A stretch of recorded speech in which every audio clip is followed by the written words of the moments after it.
Bonjour Hubert. Tu vas bien? Ça va et toi? Alors, Impeccable. c'est 2 jours à Paris. Hubert Lefebvre revient du Congrès des maires avec le sourire et l'assurance que l'État va compenser la suppression de la taxe d'habitation.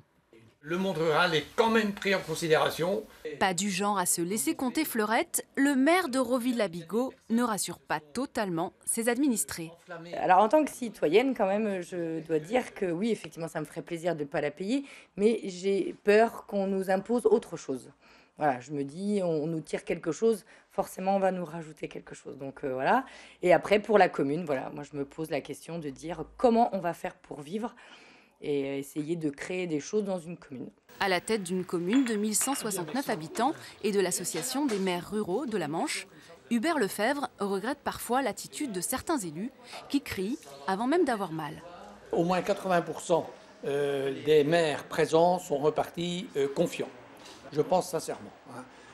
Maintenant, il faut aussi que nous, les ruraux, nous prenions bien conscience qu'il faut défendre ce qui est défendable. Il ne faut pas crier pour crier quand ce sont des actions qui ne peuvent pas être défendues par les services de l'État.